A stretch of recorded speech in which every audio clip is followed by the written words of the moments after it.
Boa. Então, em primeiro lugar, gostaria de agradecer o pessoal por estar presente aqui, né? Para falar desse tema que eu acho que é um dos temas que mais o pessoal tem discutido nos últimos tempos, né? Tanto ciência de dados na indústria ou no mercado de maneira geral, né? E tem uma grande curiosidade do pessoal em tentar entender o que é essa área, né? E depois, se faz sentido para a carreira dela, aprender e desenvolver alguma coisa na área de ciência de dados. Então, como é um assunto que o pessoal sempre fica muito curioso, e a gente também tem pessoas aqui dentro da Braskem trabalhando com o assunto, a gente achou interessante, de repente, dar esse treinamento para discutir um pouco desses tópicos, né? Apresentar de maneira geral o que é e o que a gente tem feito de projetos na Braskem. Bom, hoje eu vou falar sobre 10 grandes tópicos aqui, né? Sobre o que é ciência de dados, as formas de uso, o que são outliers, normalização, enfim. Nós vamos falar aqui sobre 10 principais tópicos que vai dar para vocês uma visão geral do que é ciência de dados e como pode, digamos assim, iniciar, né, nessa jornada, né? Bom, em primeiro lugar, meu nome é Erickson, eu sou cientista de dados aqui na Braskem desde 2018. Faço parte do time do Digital Factory, que é um time dentro do Digital Center, e o pessoal ali é responsável por entender esses projetos que podem envolver ciência de dados e também buscar formas de resolver aqueles problemas de forma estatística, né? Então, a gente tem alguns projetos hoje em andamento. O projeto que eu trabalho mais constantemente, assim, é o projeto de manutenção preditiva, principalmente com o pessoal lá do Polo de Triunfo, né? Então, a gente faz um projeto para tentar identificar a vida útil de alguns equipamentos a partir do comportamento daquele equipamento, né? Bom, eu sou graduado em Sistemas da Informação no Instituto Federal do Rio Grande do Sul e tenho uma especialização também na área de Ciência de Dados pelo MIT do EDX. Bom, eu acho que todos vocês já ouviram falar de ciência de dados de alguma forma, né? Todo mundo já deve ter ouvido aquelas palavras de BI, Big Data, Analytics, Deep Learning. E quando a gente fala sobre esse monte de coisa, parece que é tudo muito assustador, que é uma coisa quase impossível de entender, que é muito tecnológico, muito cheio de programação. E, na verdade, não é bem assim, né? São várias palavras usadas no marketing, né, para tentar promover a área, mas na verdade acaba mais confundindo o pessoal que quer entender e entrar nesse assunto do que, de fato, se fazendo claro, né? Tem uma definição desse estatístico, né, que foi um dos primeiros estudiosos a conseguir reunir essas diversas ciências em uma ciência que vai se chamar ciência de dados no futuro, né?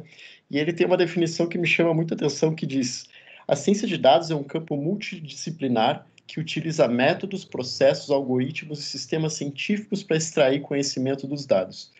Basicamente, nós temos diversas informações aí pelo mundo, né? Temos dados de comportamento do usuário, dados de comportamento de equipamento, né? Mas isso são apenas dados, são apenas informação perdida, né? Mas como que a gente consegue extrair conhecimento dessas informações? Porque em muitas bases de dados nós podemos ter diversos conhecimentos que nós podemos extrair de lá, mas se a gente não faz uma análise precisa, vai parecer que aquele banco de dados é apenas um conjunto de números que não tem nenhum sentido, né? Mas eu gosto de pensar também de uma forma bem mais prática, assim, do que é ciência de dados, né? Imagina a seguinte situação: você tem um problema que a pessoa diz para você tentar identificar qual vai ser o próximo número a partir de uma sequência de números. Então, deixa eu apontar aqui, né?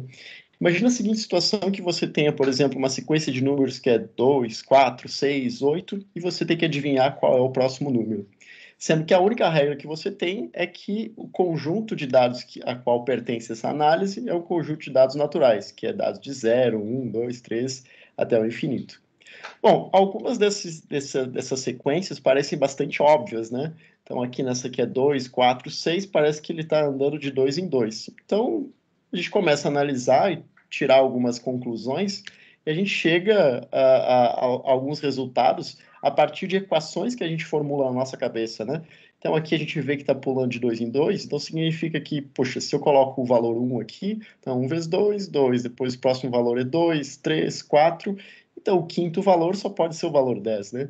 E assim com outras possibilidades de problemas que a gente tem no nosso dia a dia, que a gente tenta predizer algumas coisas que acontecem no nosso conjunto de dados, seja ele qual for, né? E a gente, percebendo ou não, a gente cria essas funções matemáticas na nossa cabeça para tentar responder a esses problemas, né? No entanto, tem alguns problemas que não são tão óbvios assim, né? Nesse caso aqui, coloco como exemplo, a gente tem uma sequência de números que vai de 4, 12, depois reduz para 6, depois sobe para 9, depois vai para 8. Então fica um pouco difícil de entender qual será o próximo resultado, né? Claro que se a gente sentar aqui, vocês que são bem mais inteligentes aí, sentarem por algumas horas, com certeza conseguem descobrir, né? Se eu fosse fazer isso, eu levaria alguns meses para tentar identificar qual seria o próximo valor. Mas para isso, isso é um exemplo de coisas que a ciência de dados pode nos trazer. Porque a ciência de dados nada mais é do que uma ferramenta que nos ajuda a descobrir quais são essas funções matemáticas que respondem a alguma coisa, né? Então, se a gente fosse usar aqui algum algoritmo de ciência de dados, a gente chegaria que a resposta para essa sequência de dados seria uma função desse tipo, né? Então, parece uma função um pouco complexa assim, de ser analisada em primeiro momento, né? Você vê ali que tem valor quinto, na quarta, na terceira. E aí, se você coloca esses valores, como a gente falou, no conjunto ali dos números naturais, então vai 1, 2, 3, 4. Quando a gente chega no sexto valor, a resposta para esse próximo evento é 6. Mas a gente só consegue saber isso, ou pelo menos assim, a gente conseguiria saber isso de uma maneira humana. Então a máquina não vai fazer nada diferente daquilo que a gente conseguiria fazer. A diferença é que ela consegue buscar essas correlações entre essas informações e trazer uma resposta bem mais assertiva em um tempo bem mais curto, né? Do que se a gente fosse fazer aí na mão. Então, pensando um pouco assim, né, qual é a diferença da programação tradicional e a ciência de dados, né? Por que ela é tão diferente? Por que ela tem modificado o mercado? Porque normalmente quando a gente pensa em programação tradicional, a gente pensa sempre nessas duas possibilidades aqui, né? Em que a gente vai pegar o nosso conjunto de dados e inserir num processo junto com uma série de regras. Então, eu sei que, puxa, eu quero desenvolver uma aplicação que ele vai medir a vazão de água dentro do refrigerador, né? Dependendo de como isso acontecer, eu coloco uma série de regras. Alô? Acho que alguém quer fazer alguma pergunta. Não. Mas dessa maneira que você define as regras e você define os dados que você quer usar e através do processo de programação tradicional você encontra as respostas, né? Enquanto que na ciência de dados é um pouco diferente. Como a gente falou, a gente coloca aquela sequência de dados, aquela sequência de informações com algumas respostas, ou seja, você tem um banco de dados, você vai dizer para ele, olha, é isso que os meus dados são, é isso que eu quero tirar de informação, mas eu não sei como que essas informações estão correlacionadas. Então, a ciência de dados vai te ajudar a definir quais são as regras de correlação entre aquelas informações, né? Por isso que é um pouco diferente da programação tradicional. E uma não substitui a outra, né? Ambas são complementares, digamos assim, né? Não sei se o pessoal tem alguma dúvida, quiser fazer alguma pergunta, pode me interrompendo, sem problemas. Bom, mas então quando a gente fala em dados, em ciência de dados, né, nada mais é do que aqui a gente tem um exemplo de uma tabela, né? É muito isso, a gente vai ter uma tabela de dados, vai ter um data frame, né, que a gente chama, onde nessas informações a gente pode ter dados numéricos, dados categóricos, né? Mas normalmente, assim, na ciência de dados, de maneira geral, há exceções, evidentemente, a gente trabalha com banco de dados estruturados, né? Então, bancos de dados estruturados são esses dados que eu tenho de forma tabular, que eu consigo diretamente ver qual é a correlação ali entre algumas dessas variáveis, enquanto que o banco de dados não estruturados seria, por exemplo, um áudio, né, um vídeo, em que você não tem informação tabular, você tem informação de outra forma. Mas, de maneira geral, a gente usa, em grande parte, dados estruturados na ciência de dados, né? Mas, ainda falando sobre a grande área de ciência de dados, a gente pode tentar dividir isso em pequenas áreas, né, em pequenos grupos de informação. A primeira grande área que a gente pode falar de ciência de dados é a área de inteligência artificial. Inteligência artificial nada mais é quando você define uma série de regras para um determinado equipamento e esse equipamento vai aprender ali com aquelas informações que você disse a ele e vai reproduzir alguma função. Então, imagine aqui no exemplo da máquina, né? Você colocou uma série de regras que deve pegar ali a caixinha vermelha e movimentar, e ela vai, daquele formato, tentar identificar se tem alguma barreira, alguma coisa no meio do caminho e tomar uma atitude, né? No campo do machine learning, que é esse que a gente tem aqui no meio, é muito mais, digamos assim, próximo à nossa realidade Braskem. Porque o machine learning, eu quero, além de dizer para ele essas regras, eu quero que, claro, ele também defina essas regras, mas que ele aprenda de maneira efetiva com esses dados que eu estou dando para ele. Ou seja, eu vou dar uma informação dizendo como é o comportamento do meu forno de craqueamento, né? Bom, ele vai analisar as informações que ele tem, mas ele não pode ficar preso somente naquele cenário do que ele estudou no passado. Com as informações novas que chegarem nesse banco de dados, ele precisa processar essas informações novas e melhorar o seu modelo de forma que consiga responder de maneira mais efetiva de acordo com a realidade, né? Então, é aqui nesse campo de machine learning onde estão, de maneira geral, concentrados os nossos projetos aqui da Braskem. A área de Deep Learning é uma área mais focada em projetos que simulam o comportamento humano. Isso Deep Learning normalmente são esses projetos que envolvem a compreensão da fala, compreensão do reconhecimento facial, ou até mesmo essa simulação do comportamento humano através de robôs, né? Ainda não é o nosso campo de estudo aqui na Braskem, mas com certeza um dia a gente chega nesse nível. Hoje, então, aqui nessa nossa apresentação, a gente vai focar mais a falar sobre Machine Learning, que é o foco dos nossos projetos, né? Bom, então, dentro da área de Machine Learning, a gente tem outras áreas, pequenas áreas também dentro do Machine Learning, né? E eu vou falar de algumas aqui, mas o nosso foco nessa apresentação vai ser o aprendizado supervisionado e o aprendizado não supervisionado.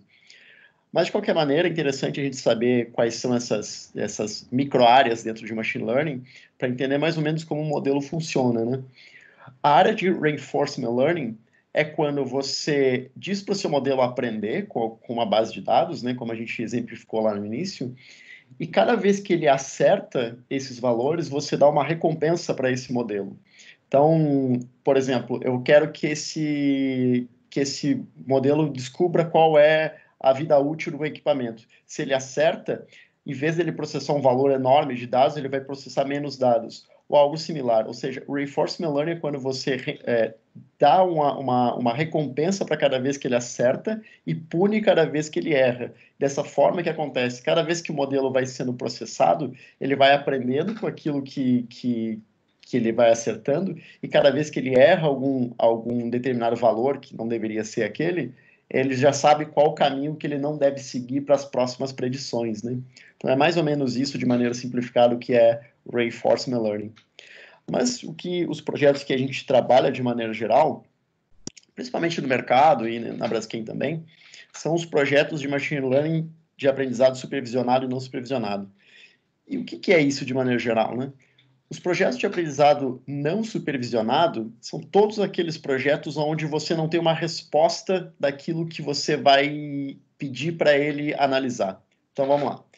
Acho que é mais fácil de começar pelo supervisionado, que fica mais claro, né? Naquele exemplo que eu dei para vocês lá no início, que tinha uma sequência de números e tinha que descobrir o próximo número, você sabia o que tinha uma regra e o que ele deveria tirar daqueles números. Você tinha pelo menos uma noção de que, olha, ele está aqui nesse caso, ele está pulando de 2 em 2. Então, eu tenho mais ou menos uma noção de regra e eu sei que o que ele vai tirar disso é um valor, né? É difícil eu colocar lá e ele me dizer que a resposta é A, por exemplo. Então, você tem um gabarito da informação, né? Então, você mais ou menos imagina o que ele vai tirar de informação. Enquanto que o não supervisionado, quem faz essa supervisão do que o modelo vai extrair de conhecimento é o próprio modelo. Então, de novo, usando um exemplo rápido, no caso do supervisionado é aquele exemplo que a gente viu no início, e do não supervisionado seria, por exemplo, uma clusterização, ou seja, um agrupamento de informações. Então, vamos pensar da seguinte forma. Imagina o Netflix, né? Acho que vocês já devem ter utilizado. Em algum momento o Netflix faz aquela sugestão dos próximos filmes, seriados que você deve assistir. Mas como é que ele faz isso? Ele não sabe quem você é, né? Ele não tem certeza do seu comportamento naquele dia, se você vai ou não aceitar aquela indicação. Porque ele faz essa clusterização, digamos assim, ele cria pequenos grupos de perfis de pessoas, certo? E com base naqueles perfis de pessoas que a máquina definiu, porque dificilmente eu vou conseguir dizer qual é o perfil de uma pessoa, mas a máquina, através de um processo matemático, diz, olha, esse perfil ele tem um comportamento de assistir mais filmes de comédia, de filmes de emoção, enfim, né? Então, essa clusterização, que é um exemplo, ele faz esse agrupamento com base a regras que a máquina definiu. E a gente pode, claro, interferir, modificar, mas normalmente a gente não tem uma resposta de comparação. Nos slides mais para frente isso vai ficar mais claro, e aí vocês vão entender com mais detalhes. Alguma pergunta até aqui, pessoal?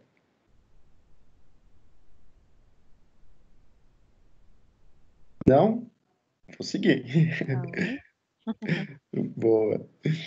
Mas então aqui a gente vai falar desses três principais algoritmos. Bom, eu vou definir melhor lá na frente o que é algoritmo e o que é o modelo, mas a gente vai trabalhar nessa apresentação também com esses três algoritmos, que são os três principais, que quase todos os problemas no dia a dia estão associados mais a esses tipos de uso de métodos de resolução de problemas através da ciência de dados. Então, a primeira coisa que é importante da gente entender o que é uma regressão, né? Porque, como a gente falou aqui, né? A gente vai falar sobre a regressão, classificação e clusterização. Acho que alguns outros são até mais fáceis de entender, mas a regressão, às vezes, pode ser um pouco complicado, né? Mas a ideia da regressão é basicamente o seguinte: a gente vai inserir informações no nosso modelo. Esse modelo vai buscar criar essa função matemática que responda a essas variáveis de entrada, e ela vai derivar, ela vai variar de acordo com as variáveis de entrada para definir qual é uma variável de resposta. Então, vamos lá. Imagina que é uma função de mapeamento onde eu tenho dados claros, tem informações bastante claras. Ele vai buscar mapear e buscar essas correlações entre essas informações, e a resposta que vai surgir é uma resposta que também poderia ter sido uma informação de entrada, mas ela vai tentar buscar criar essa resposta a partir daquela função. É um f de x, né? Então, você coloca informações lá dentro, esse f de x, depois de calcular, vai derivar a resposta a partir dessa função. Então, para a gente é importante, muitas vezes, nem é tanto entender como o modelo está funcionando, porque dependendo de alguns problemas clássicos que a gente tem, que são alguns modelos, algoritmos simples, a gente consegue resolver, mas entender se essa variável de resposta ela condiz com a realidade das nossas variáveis de entrada, né? Então, o nosso maior trabalho em ciência de dados é, através da regressão, entender se essa variável de resposta faz sentido dentro do nosso conjunto de dados, né? É interessante também a gente falar que quando a gente fala para um cientista de dados, o maior ouro que a gente pode ter é volume de dados. Quanto mais dados a gente coloca na nossa análise, maior é a precisão, digamos assim, né, de resposta, menor é o erro que o nosso modelo vai encontrar. Então, mais próximo da resposta real ele vai ter. Mas é sempre bom tomar cuidado quando a gente fala volume de dados, nem sempre todos os dados que a gente tem vale a pena colocar no modelo, né? Aqui no modelo de regressão é muito interessante da gente ver pelo seguinte: cada vez que você adiciona uma variável aqui, você está aumentando a dimensionalidade do problema. Então pensa o seguinte: se a gente tem apenas duas variáveis de entrada, a gente está trabalhando no plano XY, né? Um plano comum, normal, duas dimensões. Quando a gente adiciona uma terceira variável, é um plano de 3 dimensões. E quando a gente adiciona quatro, já são quatro ou mais, são problemas que é até difícil da gente imaginar, né? Um problema que não é tridimensional, ele é acima disso, ele é de várias dimensões. É bem difícil da gente imaginar. Mas quanto maior a quantidade de features que você adiciona no modelo, maior o nível de complexidade que esse modelo vai ter. Então é sempre bom tomar cuidado de que tipo de informação a gente deve usar, porque não é só dados que vai responder, né? Mas é a qualidade de dados que a gente tem que vai definir se essa resposta tem o menor erro possível. Bom, a classificação é um pouco mais fácil de entender pelo seguinte. Imagina esse exemplo aqui hipotético que a gente tem aqui 3 tipos de frutas, né? A gente aqui, a princípio, não sabe quais são essas frutas, mas a gente quer que esse nosso modelo descubra a partir de algumas variáveis. Então, digamos que a nossa variável aqui de análise seja, por exemplo, a acidez da fruta a doçura, não sei se é esse termo, mas o quão doce essa fruta é, né?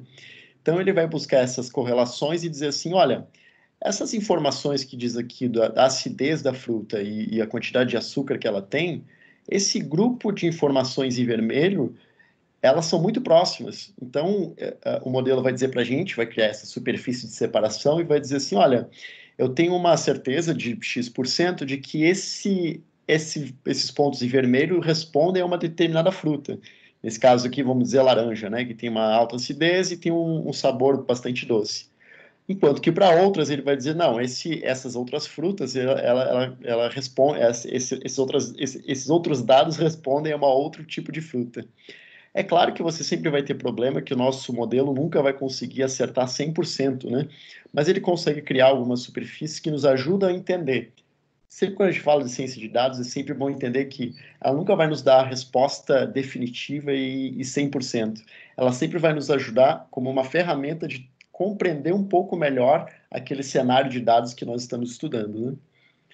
E para alguns problemas, como a gente tem aqui, né, nesse caso que é bem um caso clássico de ciência de dados, que é, digamos que a gente tem uma informação que esses pontos em vermelho que ele faz uma curva e outro ponto em azul que faz uma outra curva, né?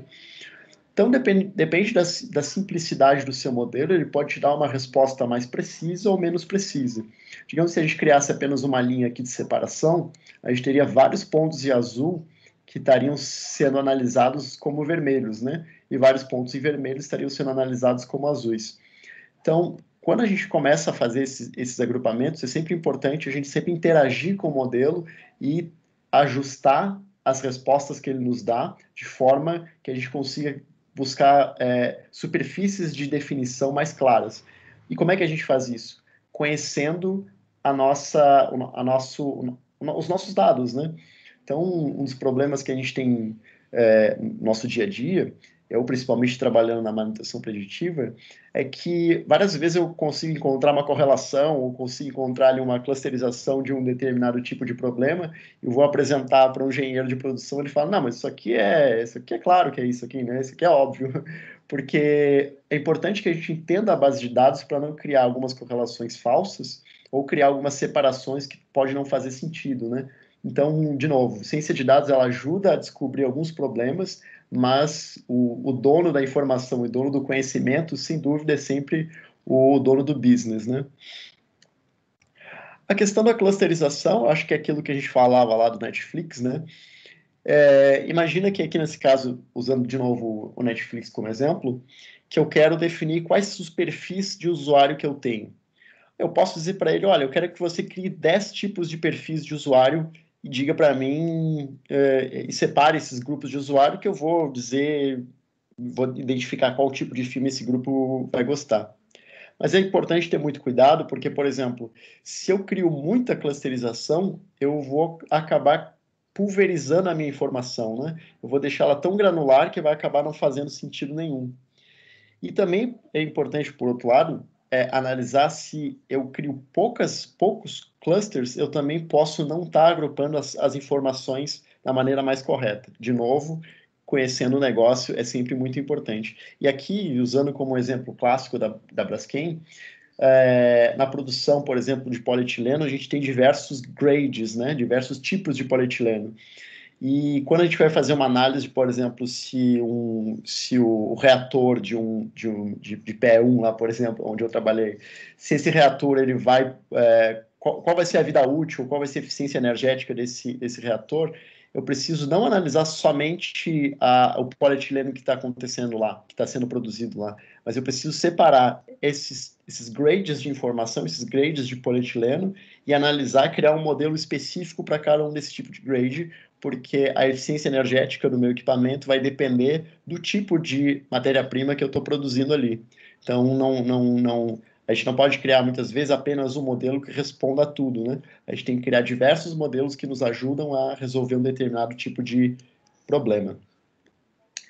Mas, bom, eu vou perguntar de novo. Alguém tem alguma pergunta? Fiquem à vontade. Vou tomar uma água aqui.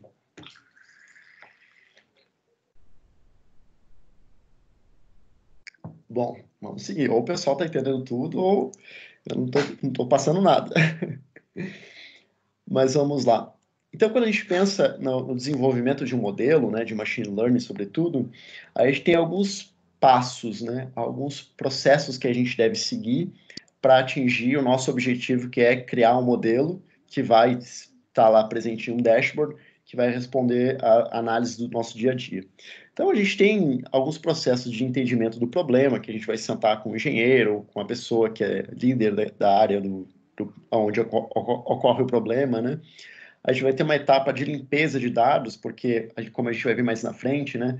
Muitas vezes você tem um banco de dados que, principalmente na área industrial, na parte de sensoriamento de equipamentos, você tem muitos problemas que o equipamento, que o sensor às vezes não está bem calibrado, que aquelas informações não são 100% corretas, né?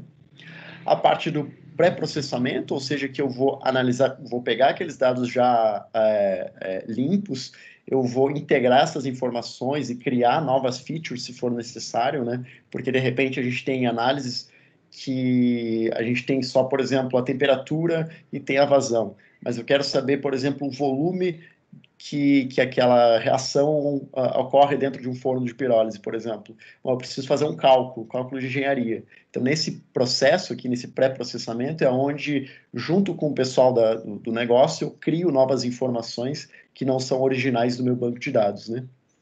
A criação do modelo, que muitas vezes a gente consegue pegar alguns modelos já existentes e consegue aplicar no nosso problema, ou algumas vezes é necessário a gente desenvolver modelos que, como a gente falou lá no início, né, modelos que a gente precisa fazer um pouco na mão para conseguir chegar a um resultado um pouco mais eficiente.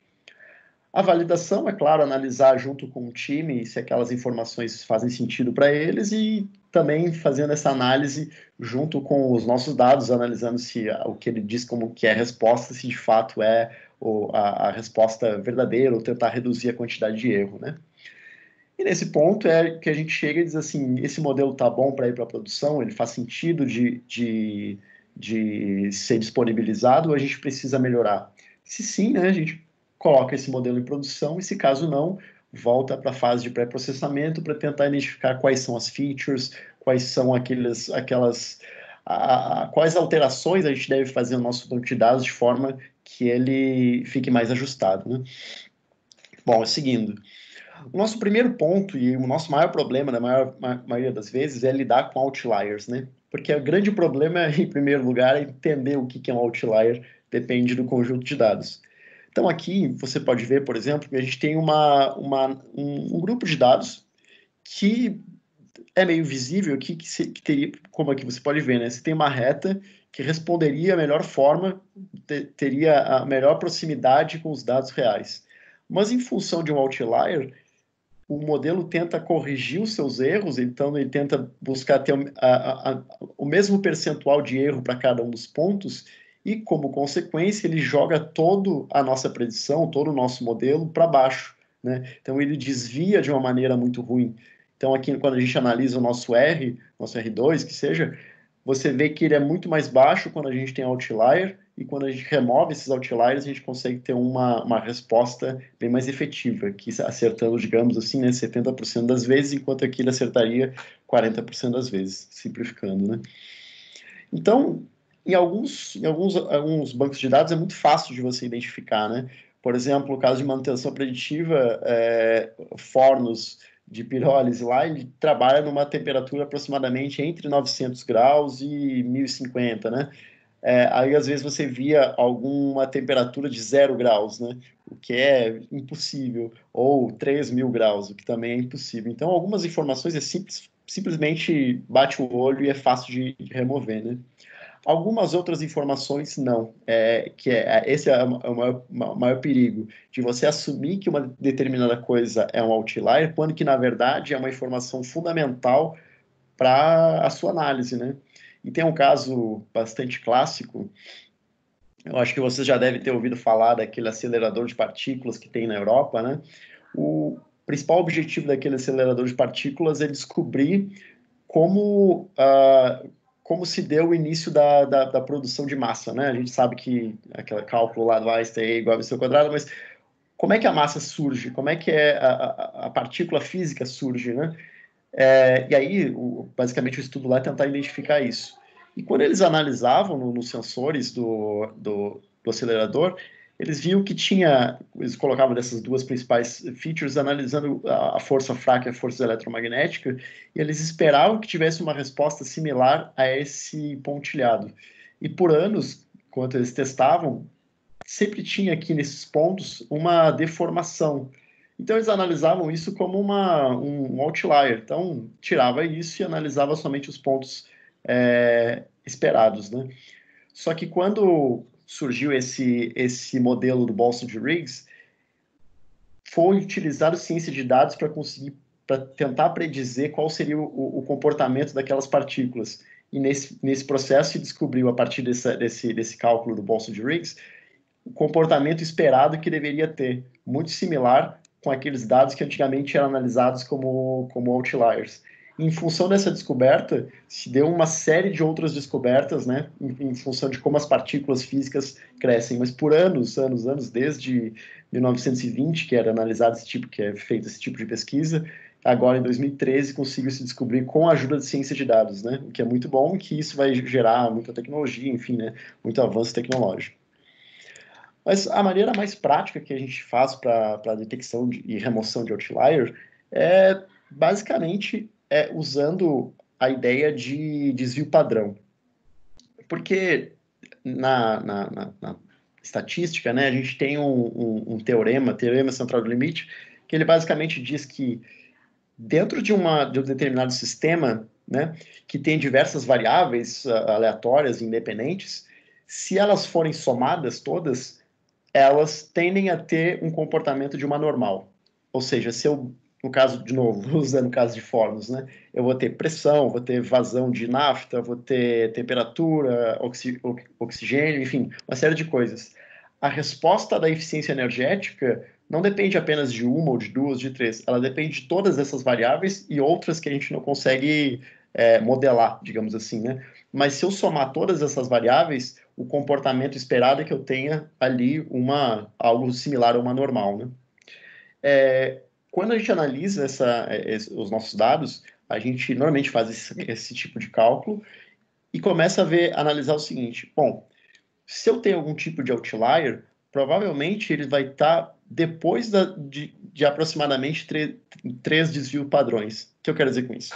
Quando a gente analisa um desvio padrão, normalmente o nosso grande volume de dados, ou seja, os nossos dados esperados, no caso de temperatura, que seja entre 900 graus e 1050, ele normalmente todos os dados vão estar ali naquela faixa, né? Porque é uma faixa esperada.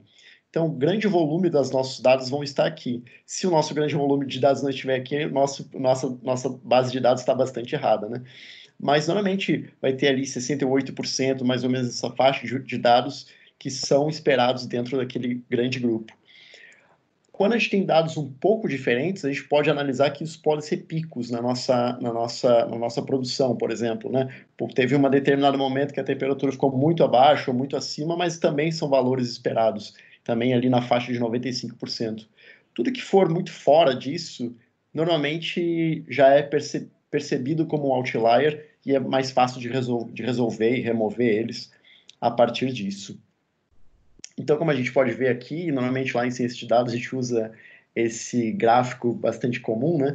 Tentando identificar, a partir de ali também dentro de uns três desvios padrões, onde está o volume de dados. Se eu começo a analisar que de fato a minha base de dados está algo similar a isso aqui, eu sei que é uma boa base de dados, eu sei que a minha base de dados tem bastante qualidade, então provavelmente eu consigo extrair bastante informação a partir dela, né?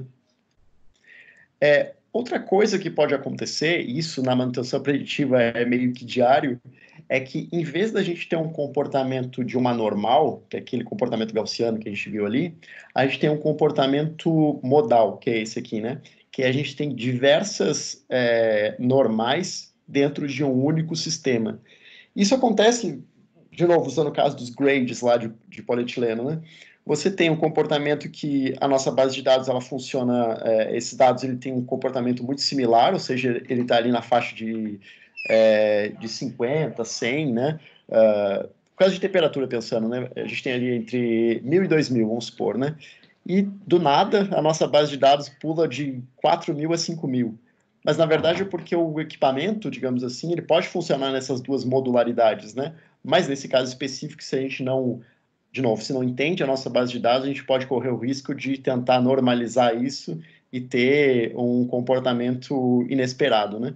Aqui, nesse caso específico, esse é um caso real, que aqui a gente tem um comportamento de diversas variáveis no momento de parada da planta. Então, o equipamento estava funcionando em condições bem mais abaixo do esperado, porque naquele momento, né, a planta estava parada e era meio que esperado que o equipamento trabalharia no mínimo possível, né? Mas, de novo, é sempre importante conhecer a base de dados com o time especializado, né? Uma outra forma clássica da gente analisar o outlier, e eu sempre bato no ponto de outlier, porque se a gente não consegue entender quais são os nossos outliers, todo o nosso modelo vai estar bastante errado, né? Mas quando a gente tem dados, digamos assim, temporais, né, que são os nossos timestamps aqui, quando a gente tem dados temporais, é até, digamos, um pouco mais fácil de você entender, né? Isso aqui também é um caso da manutenção preditiva, que a gente tem aqui um caso que, bom, eu tenho um comportamento de um determinado sensor que ele tem a boa parte dos dados numa faixa aqui, né? A gente tem outros dados aqui em amarelo, que está, de novo, esse caso em azul é em um desvio padrão. No caso em amarelo, é dois desvios padrões, e no caso do vermelho, são em torno de três desvios padrões. E a gente tem, aqui no caso vermelho, bem específico, quase todos os pontos estão no 6, né? Algumas exceções, mas a maior parte deles estão no 6. Isso por quê? Porque um sensor industrial, normalmente, quando ele vai se ele não estiver bem calibrado, se tiver algum problema, ele sempre vai cair para fundo de escala. Então, normalmente, aqui seria em torno de 6 volts, eu acho que é, se não me engano, a grandeza, mas se ele não consegue entender qual dado que chegou, ele joga para fundo de escala. Então, nesses casos específicos, a gente entende o comportamento, que nesse caso é um comportamento de problema de sensor. E só esse tipo de análise nos ajuda a dar bastante insight para a planta industrial, né? Você chega para o responsável da automação, ou a pessoa que seja, e fala, olha, esse equipamento que eu estou analisando, diversos momentos ele tem esses comportamentos muito estranhos aqui, ó. Nesse dia ele teve um comportamento assim e tal. Isso pode dar pro responsável essa noção de que ele deve fazer um ajuste, ou que deve, de repente, até muitas vezes, como foi o caso, pensar em trocar esses sensores, né? Pessoal, perguntas? Fique à vontade, vou tomar mais uma água aqui.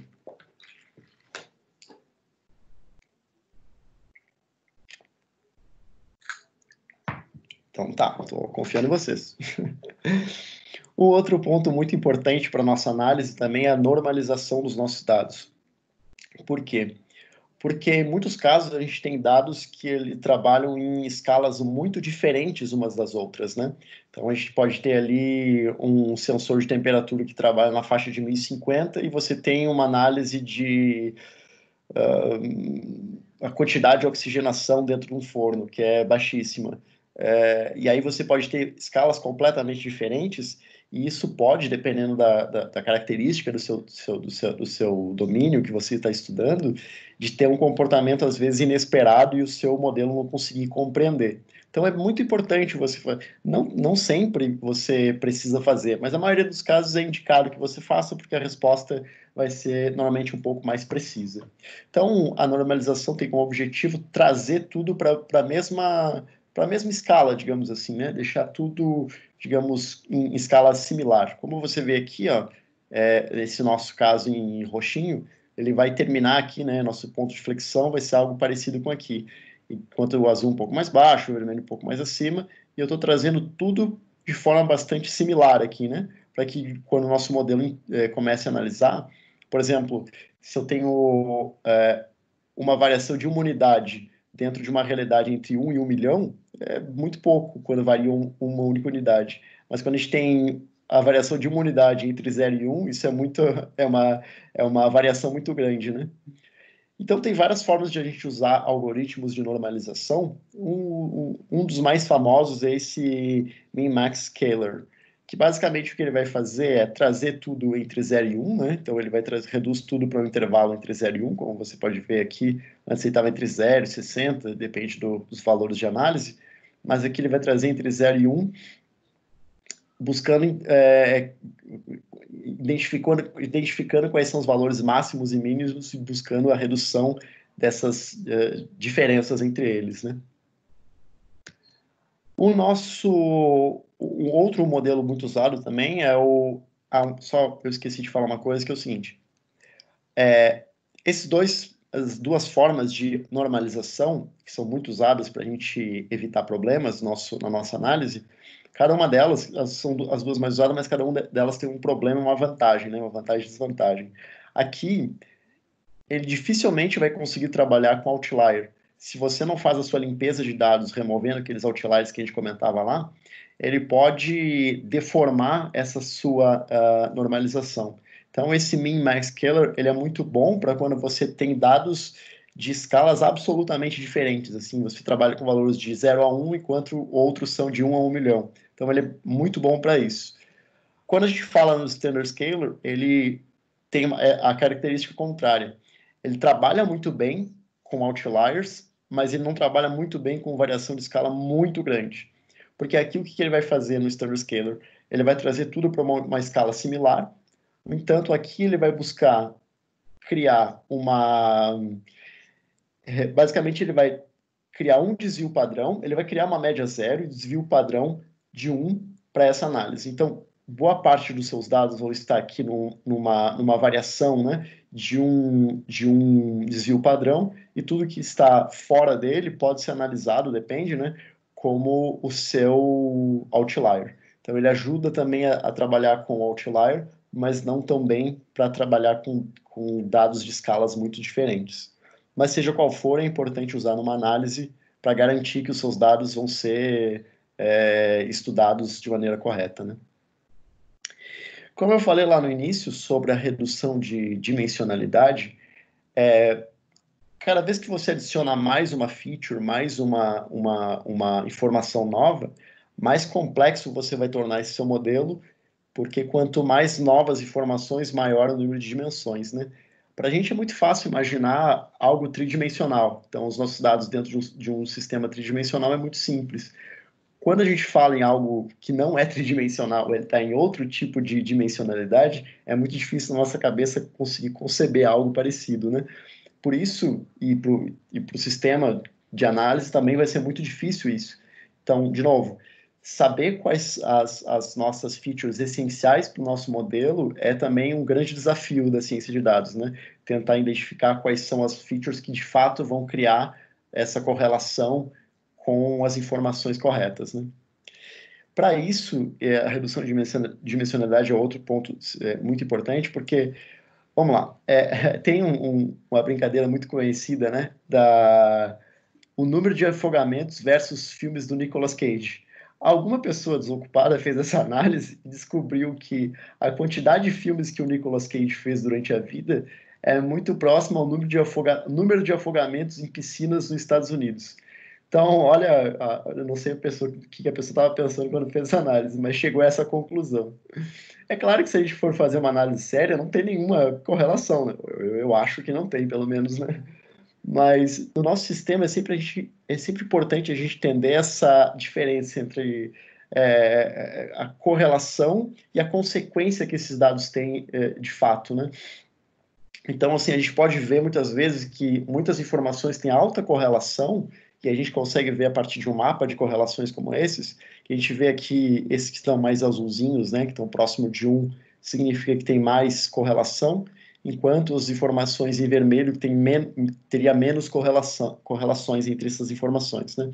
Então a gente pode olhar e dizer assim, puxa, eu vou usar só as informações em azul porque elas estão diretamente correlacionadas e outras aqui que estão muito vermelhas, teoricamente não faz nenhum sentido a gente analisar porque ela tem pouca importância uma na outra. Mas não é bem assim, né? Porque se a gente faz essa análise, a gente corre o risco de cair numa situação como essa, de fazer comparação entre situações que não tem nada a ver uma com a outra. Aí, novamente, uso o caso de exemplo, que logo no início de 2019 eu fiz uma análise que era para fazer a limpeza dos nossos fornos, né? Que o forno de pirólise ele cria essa carbonização, essa sujeira dentro da tubulação. E toda vez que era feita essa limpeza dessa tubulação, aumentava a temperatura de chaminé, né? A temperatura onde vai acontecer a radiação dos seus gases. Mas eu descobri essa correlação fantástica, que, puxa, se você toda vez que faz a sua limpeza, você tem um aquecimento da sua chaminé, você está gastando energia talvez mais do que necessário, né? Aí eu cheguei para apresentar e a pessoa, não, mas aqui, para você fazer a limpeza dessa tubulação, você precisa aquecer esse forno e como você está aquecendo alguma coisa, obviamente vai aumentar a temperatura dentro do forno. Então, de novo, é sempre ter muito cuidado e fazer só uma correlação simples sem entender a nossa base de dados profundamente, né? E aqui é sempre importante a gente, como eu só reforçando, né, a diferença entre a correlação e a causalidade, que é importante você entender como que isso impacta. Então, eu sei que se eu aumentar a temperatura e aumentar a vazão dentro do meu forno, eu sei que vai causar alguma consequência. Então, algumas coisas vão aparecer a partir disso, né? Tudo que eu adicionar e acontecer como uma consequência daquilo que eu fiz, é um indício de que isso seja uma forte correlação e causalidade entre os meus dados. Então, de novo, conhecer a sua base de dados é muito mais importante que usar técnicas de ciência de dados, né? Uma forma também que a gente tem de, só reforçando, eu falei isso aqui para a gente falar basicamente de como a gente vai escolher quais são as nossas variáveis que a gente deve remover, né? A gente pode ter aqui diversas variáveis, e aí eu faço uma análise junto com conhecimento de causa, digamos assim, e identifico quais são as features que eu posso remover, né, e saber como diminuir essa minha dimensionalidade. Uma outra forma é também usar todas as minhas features, todos os dados possíveis, e o meu modelo pode dar uma resposta muito ruim, mas ele me dá um indício de me dizer assim, olha, essas informações elas foram mais importantes quando eu fiz essa análise, porque quando eu usei algumas outras informações, elas tiveram pouquíssimo impacto. Então isso aqui é um bom indicativo de você também, quando começar a desenvolver um modelo, faz o seu modelo sem grandes análises, sem grande estudo, joga as suas informações e cria um modelo. Ele vai dar uma resposta de assertividade de 20%, né? Super ruim. Mas isso pode te ajudar nesse indicativo de identificar quais são as primeiras variáveis que de fato faz sentido para você analisar o seu modelo. Claro que você vai refinando, mas é uma boa forma também de você analisar as informações que são importantes, né? E a mais usada, digamos assim, que é o que a gente de fato usa na ciência de dados, é o PCA. O PCA é um pouco chatinho de explicar, mas imagina o seguinte, imagina que você tenha todas aquelas... Quanto mais features, mais dimensões. Quanto mais dimensões, você tem planos cartesianos com mais eixos, digamos assim, né? Então, imagina que em vez de eu usar os meus dados efetivamente, como são aqui vários pontos de dados, eu vou criar diversos vetores, né? Então, eu vou analisar, puxa, eu tenho uma série de informações que está indo num determinado sentido e outra série de informações que está indo num determinado sentido. Bom, mas eu tenho mais informações que vai para o sentido do eixo X, por exemplo, e menos que vai para o eixo Z. Então, eu puxo essas informações de Z para o nosso eixo X. Assim, é um pouco chatinho de explicar, mas você faz decomposição de vetores para trazer esse plano que é de hiperdimensionalidade para um plano tridimensional, um plano de bidimensional. Acho que com essa imagem aqui fica um pouco mais claro de imaginar. Aqui é um plano tridimensional, mas eu quero trazer para um plano bidimensional, né? Ou seja, só x e y. Então imagina que eu tenho diversos pontos de dados dispersos no espaço e eu quero trazer eles só para um plano. Então eu crio diversos vetores onde vão trazer essas minhas informações de forma espelhada, aqui entre aspas, né, para um plano que responde de maneira similar ao plano tridimensional. Claro que ele nunca vai ser exatamente, vai ter a mesma assertividade, mas ele vai simular aqui um plano tridimensional num plano bidimensional. Ou seja, essa forma de uso dessas técnicas de PCA, você reduz a sua necessidade de uso de um volume de dados muito grande. Isso é bom para quando você tem poucos dados e muitas features, né? Então, usando como exemplo, assim, você tem um caso de um equipamento industrial, sei lá, um motor, né? Você quer analisar o comportamento daquele motor, mas os dados, os sensores foram recém-instalados, tem menos de um ano. Você tem poucas linhas de dados, mas você tem muitas features. De repente, usando um processo de PCA, você consegue tirar, extrair informações de maneira mais efetiva, né? Bom, eu vou falar dos modelos em si, né? A gente falou um pouco da parte estatística e matemática, vou falar um pouco mais do dia a dia, dos modelos que a gente usa, né? Vou tomar uma água aqui, estou aberto a perguntas.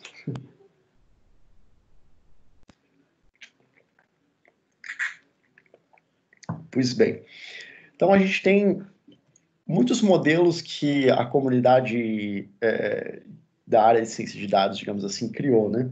Então, para uma imensidão de problemas que você pode ter, com certeza vai ter um modelo já pré-pronto que vai te ajudar a extrair informações dos seus dados, né? E aí a gente tem esse mapinha aqui bem simples, né? Mas só para dar uma noção assim de como você faz a escolha de qual modelo, porque você sempre faz algumas perguntas de, puxa, quantos pontos de dados eu tenho? Pô, eu tenho menos do que um determinado volume, então não vou nem iniciar que eu preciso de mais dados. Bom, mas se eu tenho uma quantidade razoável, que tipo de problema que eu tenho? É um problema que eu tenho que criar labels para essa minha informação, é um problema quantitativo, é um problema mais qualitativo, e assim ajuda você a ter uma noção de quais tipos de modelos que você vai usar. Porque, como eu falei, tudo aquilo que a gente falou lá no início é para dar uma noção do que é, né? Mas, claro, que a gente não faz aquilo ali assim na mão, né? Tem esses modelos que nos ajudam a construir esse racional. O modelo mais famoso e mais conhecido, não só em ciência de dados, mas qualquer análise de dados que a gente tem, é a regressão linear, né? Que é a mais simples, porém a mais poderosa, né? Às vezes a gente tem essa necessidade de criar algo super complexo, cheio de tecnologia, quando que, na verdade, uma regressão linear ajudaria, e quase sempre ajuda na maioria dos casos, né?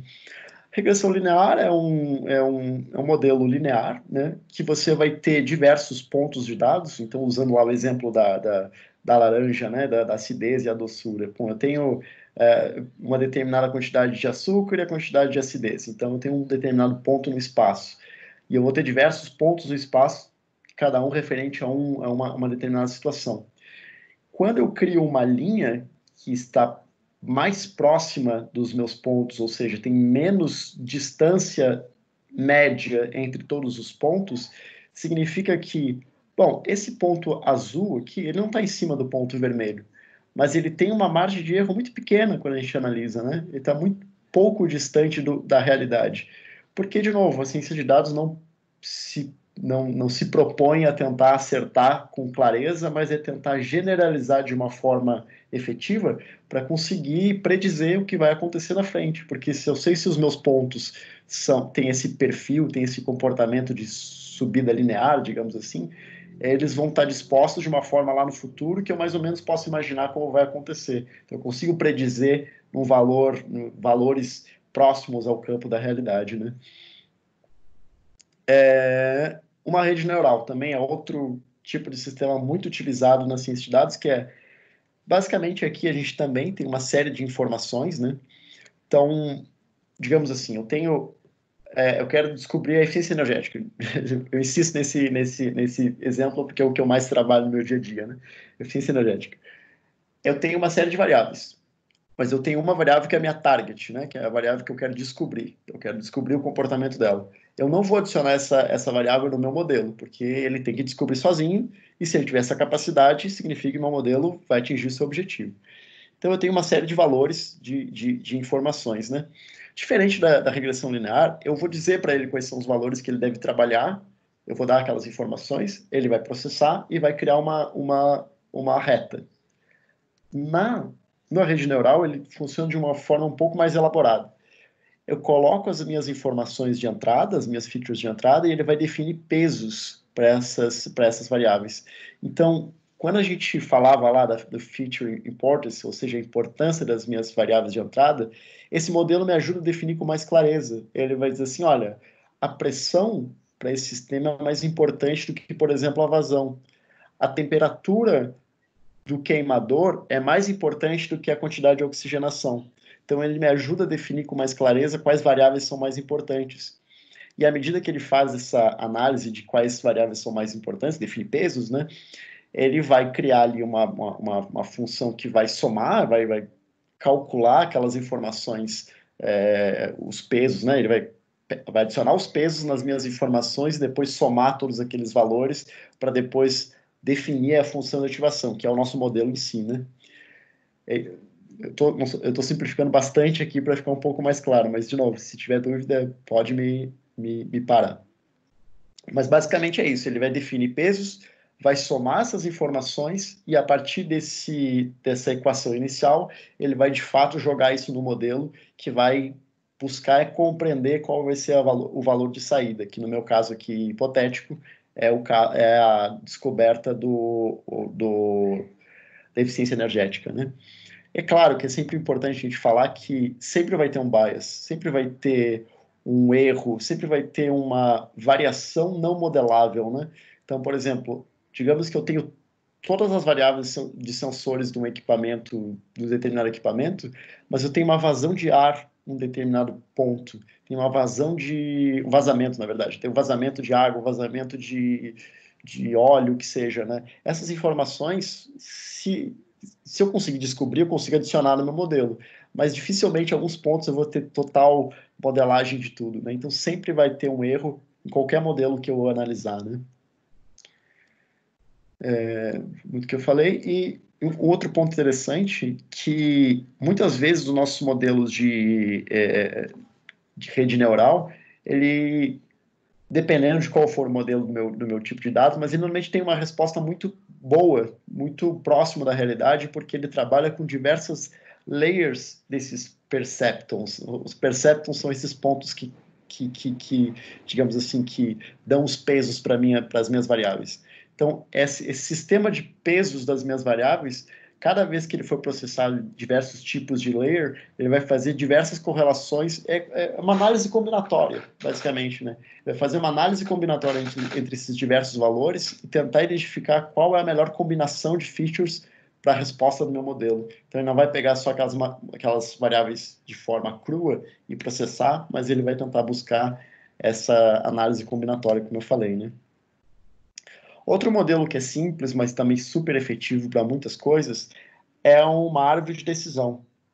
Uma árvore de decisão é um fluxograma, não é nada mais diferente do que isso, né? Onde você tem um determinado problema, você pergunta lá a posição do estoque, atende ao estoque alvo, sim, não, e assim você vai criando essas folhas da nossa árvore, né?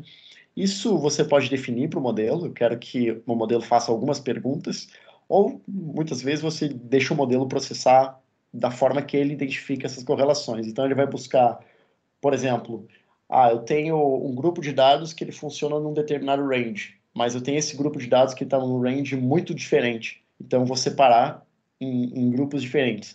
Agora eu tenho um que trabalha no range, mas ele tem pontos fora da curva. Separa em outro. Então, ele faz essas correlações e ele gera digamos assim, um estudo para você dizendo qual foi as regras que ele usou, né? Mas é um modelo que pode ajudar, em muitos casos, a identificar alguns problemas, principalmente problemas categóricos, né? Onde seu problema não é exatamente numérico, ainda que funcione também para o numérico, mas ele ajuda, sobretudo, a modelos categóricos. Por exemplo,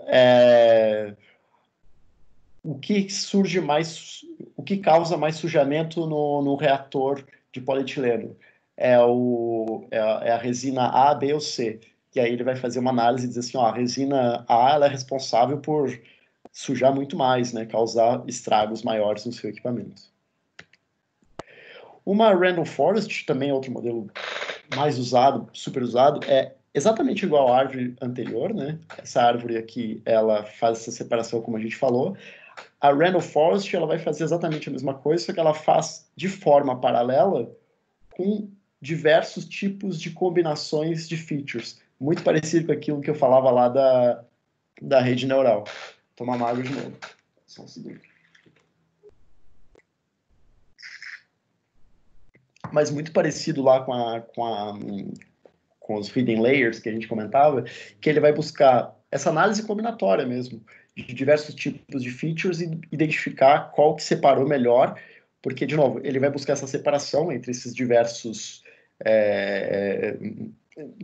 análises que ele vai dizer e vai dizer assim, olha, a variável que mais causa sujamento, a resina que mais causa sujamento é a resina A, mas eu tenho um gabarito, eu sei se ela é verdade ou se não é, e aí eu posso corrigir esse erro. E aqui ela vai fazer muito isso, buscar qual é a que está mais próxima da realidade, e depois que ela encontra a média, ela vai fazer a média desses valores e dizer assim, olha, o seu Randall Forest, a resposta é essa aqui, mas você não sabe exatamente qual combinação que ele fez, você sabe que ele fez uma combinação, não fica muito claro para você, ainda que ele gere um relatório, mas não é tão claro qual foi a combinação, porque foram diversas combinações e o resultado é uma média entre essas correlações, né?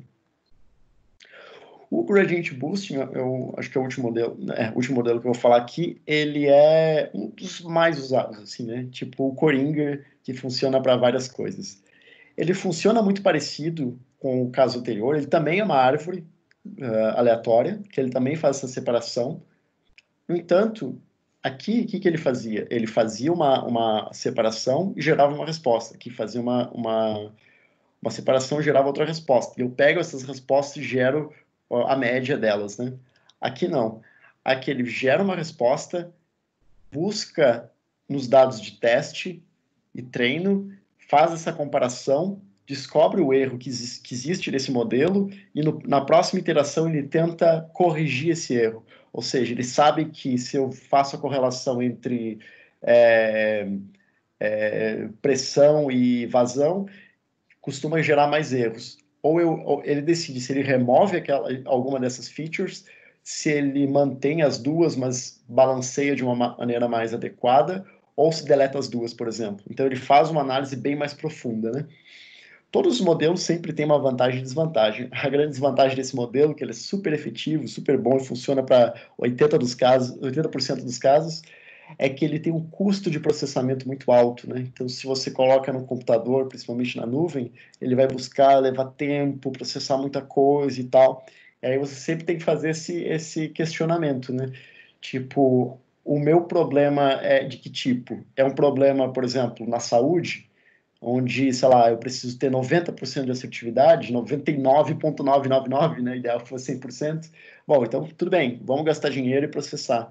Mas de repente meu problema é identificar se vale a pena eu comprar chocolate ou não, né? Eu vou gastar US$ 5.000 para descobrir isso? Não faz sentido, né? Então, de novo, cada modelo tem um uso e funciona para um determinado tipo de ocasião. Vamos lá falar sobre overfit. Então, como eu falei lá no início, um dos pontos que a gente fala muito é, ok, eu quero que meu modelo seja preciso, maravilha, mas que tipo de precisão que eu quero? Quando a gente fala em underfitting, imagina que eu tenho essa curva de dados, né? Eu vou traçar uma reta e vou dizer assim, isso aqui é o comportamento. Mas isso aqui parece ter um comportamento meio senoidal, se você vê, né? Se ao longo do tempo ele vai... Então, se eu criar uma reta, lá adiante não vai fazer nenhum sentido esse meu modelo. Então, quando eu falo underfitting, é quando eu digo que o meu modelo não consegue generalizar as informações de maneira efetiva, né? Quando eu falo no caso contrário, o overfitting, que pareceria, né, a primeiro momento, o caso ideal, que o meu modelo vai conseguir descobrir ponto a ponto das minhas informações, é que, em primeiro lugar, é processamento. Imagina criar uma função dessa aqui. Isso aqui é 2x, né? É um f de x simples lá. Aqui não, aqui é um cálculo bem mais complicado. Então, de novo, processamento, primeiro ponto.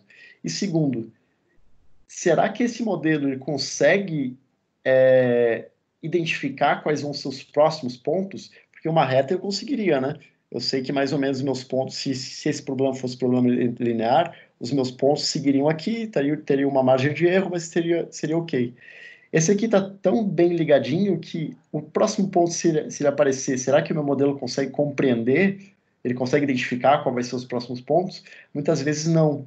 Então, às vezes você busca uma assertividade e você pode criar esse overfitting, que é criar um modelo extremamente funcional para a sua base de dados atual, mas para os próximos dados que surgirem, pode não funcionar. Então, o caso ideal, o que a gente busca é sempre o meio termo, né?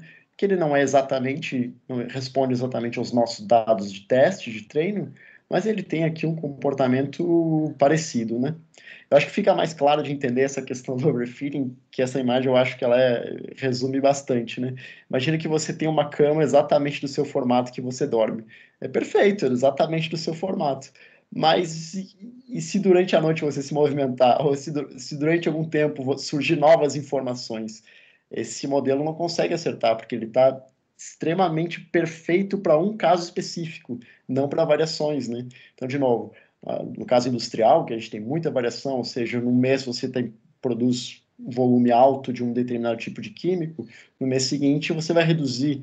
Esse modelo vai entender o que está acontecendo? Se ele tiver overfitting, provavelmente não, né? Então, uma forma que a gente tem de lidar com esse problema de fitting é separando nossa base de dados em dois tipos, né? Que é a nossa base de teste e de treino. Então, sempre que eu vou fazer uma análise de dados, eu sempre vou separar uma parte de dados onde eu vou trabalhar, mexer, alterar, enfim, fazer uma série de coisas, e a outra vai ficar resguardada como se fosse dados futuros, como se fosse dados, eles são dados que o seu modelo nunca viu na vida. Então, pensa o seguinte, o seu erro, com o aumento da complexidade do seu modelo, de novo, se eu simplesmente crio uma linha reta, o modelo é super simples, não tem nada de complexidade. Mas à medida que eu vou criando essas funções, que o meu modelo vai identificando essas diversas funções e vai criando um nível de complexidade como esse, então você vê, ó, você vai aumentando a complexidade, o erro vai diminuindo, diminuindo, diminuindo.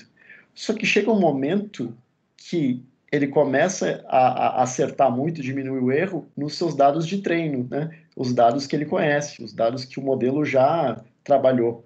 Agora, com essa base de dados que teoricamente o modelo nunca viu, ele começa a errar porque você está aumentando a complexidade, ou seja, de novo, aumentando aqui o overfitting, aumentando a complexidade dessa função, e ele vai se perdendo. Então, existe, quando a gente começa a fazer os nossos modelos, um ponto ideal, um ponto onde eu digo assim, olha, meu modelo não melhora mais. Isso aqui é o que o meu modelo consegue entregar. O meu modelo é 80% acurado, e eu não consigo mais do que isso, porque eu tenho técnicas de descobrir que há limitações devido ao processamento, principalmente aos dados, porque aqui não é nem questão de processamento, é questão de que eu não tenho uma base de dados ideal, nem é ideal, eu já atingi o máximo possível, então é aqui onde eu paro, né? Então, existem essas técnicas para nos ajudar. Uma outra coisa que nos ajuda a melhorar o nosso modelo é definindo parâmetros para ele, né? Então, imagina que eu digo para o meu modelo assim, imagina que eu tenho um robô em casa, eu digo para esse robô, pega um copo de água para mim. Se eu deixar ele lá na rua, ele vai se perder, vai levar um tempo para entender onde ele consegue encontrar um copo de água.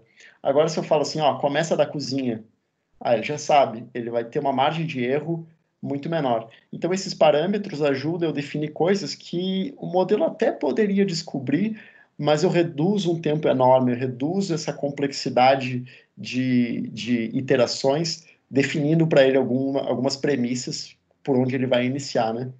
Isso nos ajuda muito a trabalhar com a questão de redução de erro, né? Aqui, por exemplo, se você vê esse exemplo, né? Aqui ele tem digamos assim, um gráfico de erro, vamos dizer assim, né? Nesse ponto, onde a gente tem o menor erro possível. Enquanto aqui a gente tem um segundo momento de menor erro. Não é o principal, né? Então, esse aqui é um que a gente chama de ótimo global. Ele é perdão, ótimo local. Ele é um ponto local aonde ele tem uma redução de erro ok, aceitável, quando comparado aos seus vizinhos, né? Seus vizinhos aqui são pontos de erro maiores e ele é um ponto menor possível dentro daquele local. Mas ele não é o ideal, porque ele partiu desse início, ele partiu daqui. E aí ele buscou na sua vizinhança, ele achou que esse aqui é o menor erro. Mas quando você define para ele, olha, não, começa desse determinado ponto, começa desse outro ponto, aí ele conseguiria acertar com mais efetividade, né? E aí, quando a gente está olhando isso aqui num plano cartesiano simples, 2D, agora quando a gente analisa isso aqui num plano 3D, é muito, fazendo uma brincadeira muito boba, mas é como se fosse várias bolinhas de gude numa superfície com pequenos buraquinhos, né? Aquele buraquinho ao lado, esse aqui, né? Ele é um buraquinho mais rasinho. Ok, da bolinha ficar ali, mas não é o melhor. O melhor ou seja, a redução de erro, quanto mais próximo do plano que ele tiver, quanto mais próximo de zero, esse é o ideal. Então, eu vou ter que fazer alguma coisa para trabalhar nesse sistema para dizer assim, olha, evite buscar caminhar nesse sentido, evite andar na periferia, vá num sentido mais definido. Então, isso são os parâmetros de um modelo, né? E isso é um dos pontos que nos ajuda muito a partir do conhecimento, de novo, do negócio, conversando com as pessoas que entendem do negócio em si, né? Falando um pouco de erro, né? Aqui a gente tem uma análise de erro que é basicamente o seguinte, aquilo que eu falei. A gente tem diversos pontos, eu tenho aqui uma reta que vai tentar identificar ali a vizinhança, onde tem os nossos pontos mais próximos daquela vizinhança. E o que esse modelo vai fazer? Ele, não só esse, mas todos os modelos, ele vai tentar buscar, olha só, esse ponto aqui está super distante, né? Esse ponto aqui, então se você vê esse vetor, ele está maior do que esse vetor, por exemplo. Mas se eu pegar a minha linha vermelha e variar ela um pouco para o lado, criar esse slope, criar essa derivação aqui mais para o lado, né? Eu começo a aumentar o erro em alguns outros pontos. Então, basicamente, a gente tem algumas métricas de análise de erro que nos ajudam a identificar qual é o ponto ideal, ou seja, ok, eu quero reduzir o erro o máximo possível, mas eu não posso analisar o erro pontual, eu tenho que analisar, de novo, o erro global, né? Eu preciso fazer uma análise dos valores absolutos, dos valores médios do meu problema. De novo, eu posso até analisar o erro absoluto, mas eu vou estar analisando um erro muito pontual de um determinado conjunto de dados pontuais, mas se eu começo a analisar de forma global, qual é as variáveis, qual é o menor erro possível para aquelas minhas variáveis, né? Aqui eu acho que fica mais fácil de entender, pensa na seguinte situação. Aqui a gente tem os valores reais e os valores preditos, né? Então pensa nesse ponto aqui, por exemplo, que eu estou com o mouse aqui em cima, ó.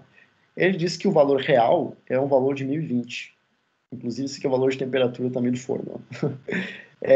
Esse aqui é o valor de 1020 graus Celsius.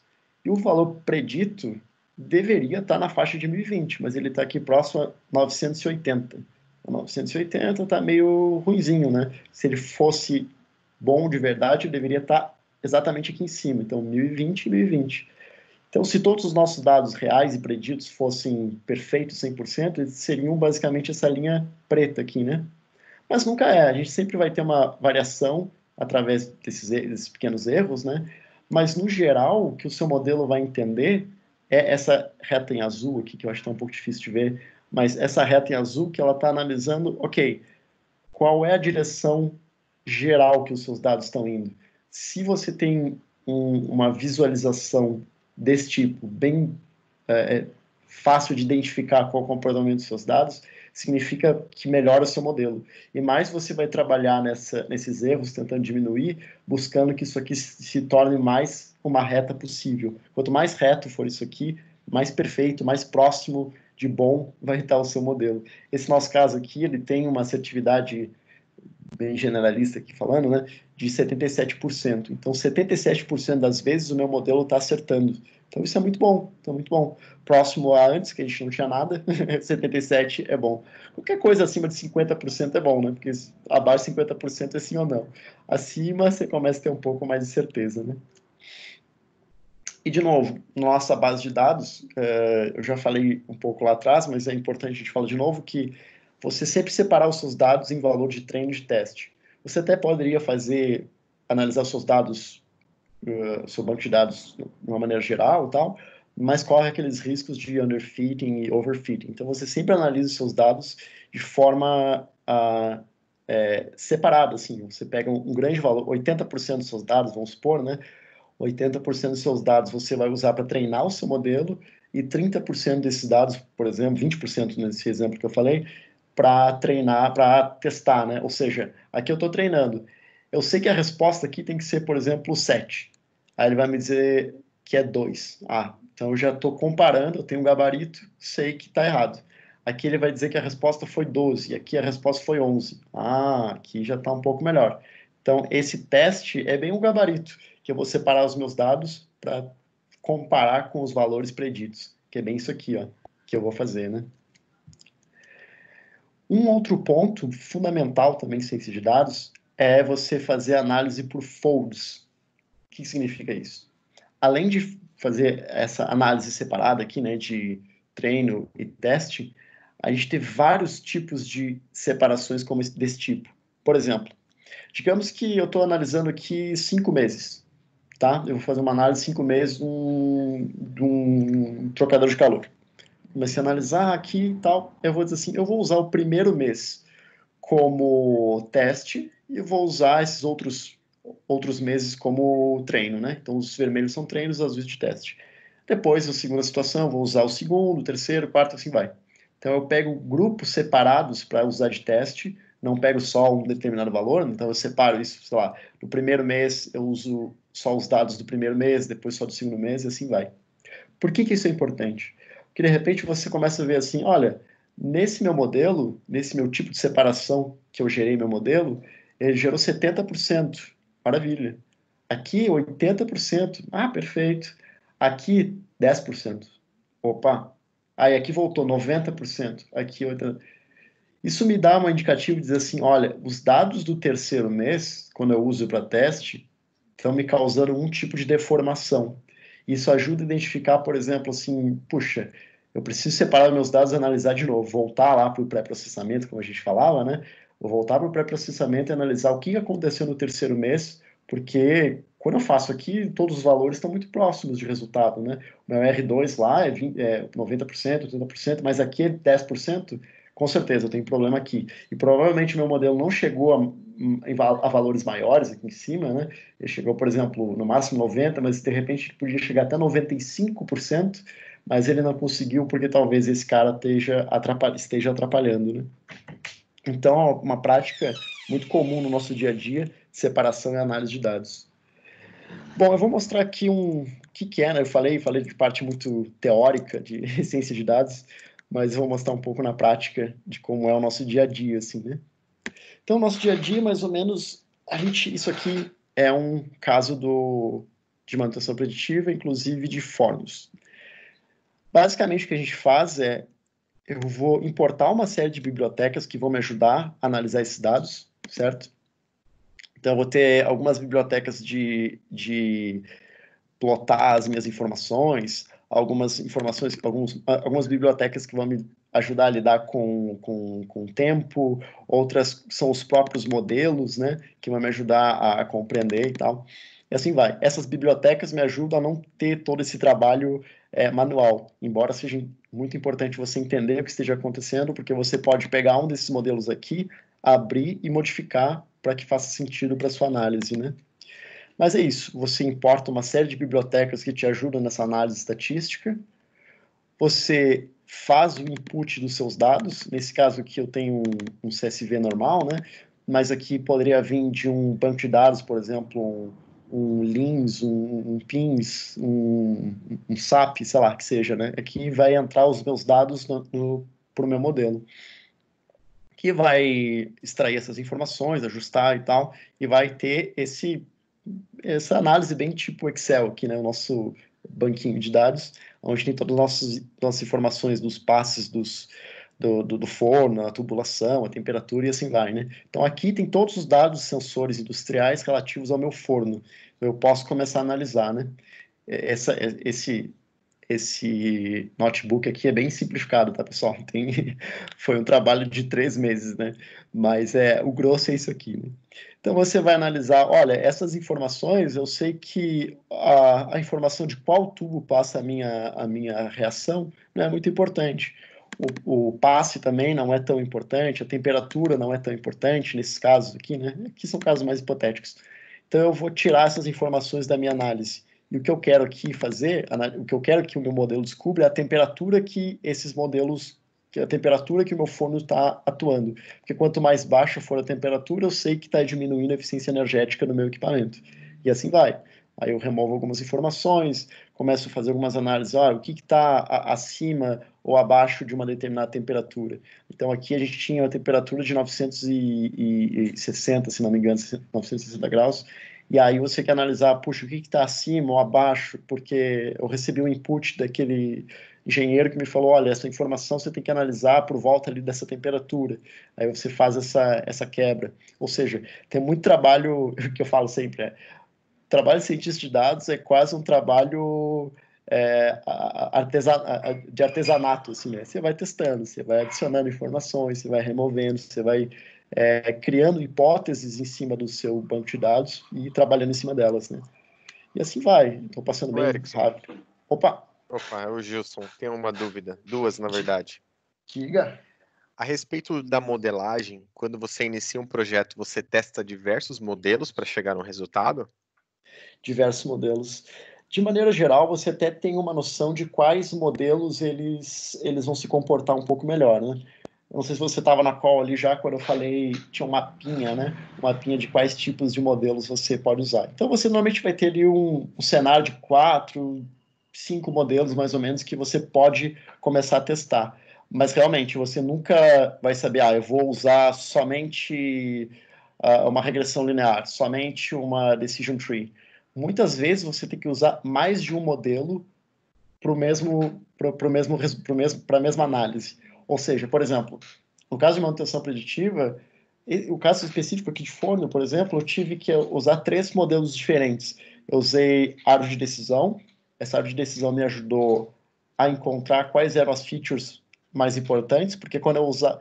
O modelo final foi o Gradient Boost também, né? Aquele modelo Coringa que eu falei. Mas quando eu simplesmente usava ele, o resultado era muito ruim. Então, eu usei primeiro uma árvore de decisão, que me ajudou a definir quais eram as primeiras features importantes, e depois eu não lembro qual que eu usei aqui, deixa eu ver. É que esse caso aqui é um caso simplificado. Eu usei esse Read CV. É uma forma de regressão linear. Mas aqui você vê, nesse caso mais simplificado de modelo que eu criei, você tem 2 modelos aqui, por exemplo. Então, assim, raramente você vai ter um modelo que vai resolver tudo. Você vai ter que testar testar outro, testar a combinação entre eles, né? Uma coisa muito legal que tem nos pacotes da Azure é o AutoML, né?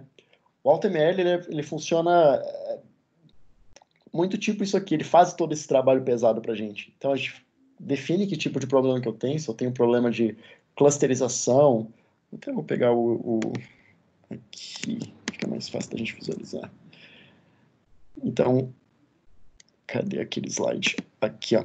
Então você vai dizer assim para o seu AutoML, olha, eu tenho um problema que ele é um problema supervisionado, ou seja, eu tenho um gabarito das respostas, e eu tenho um problema de classificação. Vai lá, AutoML, descobre para mim. E aí essa ferramenta da Azure vai fazer todas essas combinações possíveis de modelos, né? De novo, a questão tem custo, né? Tudo tem, quanto mais processamento, quanto mais teste você faz, mais custo vai ter. Às vezes você faz uma regressão linear que chegou ali uns 60%, mas é o ideal para aquele tipo de problema que você vai ter. Mas no caso de fornos, por exemplo, que é um problema que se a gente conseguisse extrair valor, a gente teria um ganho econômico muito alto, de aproximadamente 20 milhões de reais por ano. Então, aí é um tipo de problema que vale a pena eu gastar $5.000 de processamento para ganhar 20 milhões, faz sentido, né? Então, testar modelos é uma fase fundamental, assim como testar parâmetros. Então, você vai testar, bem isso. Por isso que o trabalho de cientista de dados é demorado, né? Entendi. Outra pergunta que eu tenho é a respeito, você falou do número de linhas, é muito importante a quantidade de dados, o volume e tal. Mas a quantidade de variáveis, isso ajuda ou atrapalha? Porque você tem que fazer mais testes, né? Você tem que testar mais parâmetros, ter mais conhecimento do modelo como um todo. Exatamente. Porque aí depende muito da complexidade do seu problema, né? Porque, digamos, o caso tem nesse sentido. Trocador de calor e fornos. Eu peço desculpa por usar esse exemplo, mas é o meu dia a dia. Trocador de calor. É um equipamento super simples. Você tem água que refrigera a reação e você tem a reação por onde passa.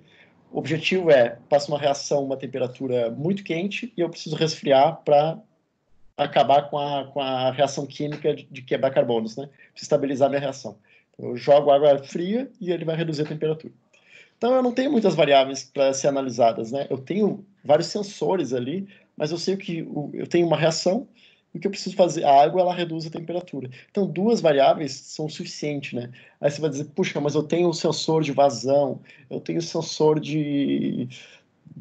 da temperatura do dia, daquele dia. Até pode causar uma diferença ali muito pequena, melhorar o seu modelo muito pouco. Então, assim, a gente sempre tenta evitar, né? É sempre melhor ter mais linhas de dados, então mais informações daquele mesmo tipo de feature, do que ter muitas features, porque ela gera aquela alta dimensionalidade que gera mais complexidade para o meu modelo. Há alguns casos que não tem o que fazer. No caso de fornos, é muitos tipos de causas que geram a variação de temperatura. Digamos assim, a quantidade de oxigênio que tem, a temperatura do dia, então, enfim, são várias coisas. Nesse caso, embora a gente queira evitar em situações complexas, problemas complexos, você tem que usar mais tipos de variáveis. Mas o ideal mesmo, assim, é sempre evitar mais features e sempre buscar mais informações do mesmo tipo. Não sei se eu respondi essa Obrigado, pergunta. respondeu sim. Tá ótimo. Valeu. Mas é muito isso. Deixa eu ver se... foi. Então, aqui, nesse caso, aqui eu mostrei lá para vocês, né? A diferença dos meus dados de teste, né? De treino e de teste. Aqui eu tenho onde o modelo... Os dados que o modelo se embasou para criar suas correlações, criar sua função, né, de análise. Então, aqui ele vai fazer essa correlação e vai dizer assim, olha, esses valores são esses aqui. Então, os valores reais são de 1020, esse aqui 980, está um pouco errado, mas ok. Mas se você olha o teste normalmente é sempre mais baixo, o R2. Ó. Aqui você tem uma assertividade muito maior, e aqui você sempre tem de teste, você tem uma assertividade menor. Por quê? Porque aqui o modelo conhece o cenário, né? Então aqui são os dados que ele viu, ele treinou, ele sabe o que acontece dentro do cenário e ele vai acertar sempre um pouco mais. Então quando você tem dados que o modelo não conhece, estou pensando muito isso, manutenção preditiva. Eu sei o que acontece hoje, mas o que vai acontecer amanhã?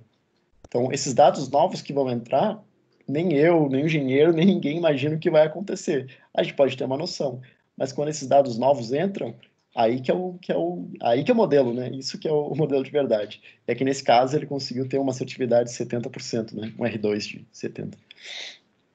E aqui a vantagem. Oi? Desculpa interromper, porque tem a ver a pergunta.